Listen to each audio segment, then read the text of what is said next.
မင်္ဂလာပါတည့်ရသည့်အမှဲ့နှလုံးကိုကျွန်တော်အသုံးပြုထားပါတယ်တည့်ရသည့်အမှဲ့ကိုဆက်နဲ့အခုလိုမျိုး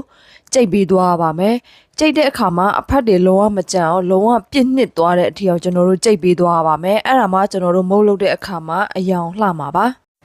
ကြိတ်ထားတဲ့တည့်ရသီးတွေကိုထည့်ပါကျွန်တော်နိုးစီကိုအသုံးပြုထားပါတယ်နိုးစီမသုံးချင်ဘူးဆိုရင်နွားနိုးကိုအသုံးပြုလို့ရပါတယ်အချိုးကမိမိစားနိုင်တဲ့လောက်ထည့်ပေးပါပြီးွားရင်တော့သကြားပျော်လာတဲ့အထီအောင်မှွေသွားပေးပါ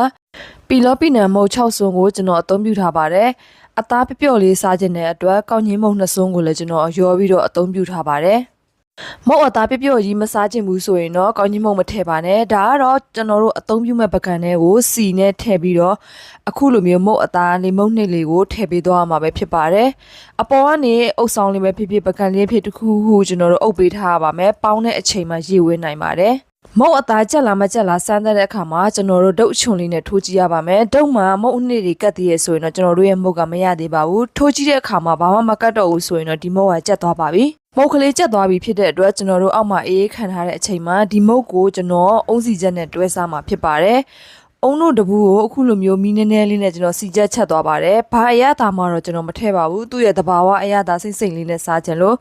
စီအနှဲငယ်ထည့်လို့ရပါတယ်။မထည့်ချင်ဘူးဆိုလည်းဒီတိုင်းပဲအုံးစီချက်ချက်သွားပါ။မုတ်ပုံစံအနေအထားကိုမိမိကြိုက်နှစ်သက်တယ်လို့လှီးပေးလို့ရပါတယ်။ပြီးွားရင်တော့ကျွန်တော်ကအခုလိုမျိုးလေးလုပ်ပြီးစားပါတယ်။အပေါ်ကနေပြီးအုံးစီချက်လေးတွေဖြူပြီးတော့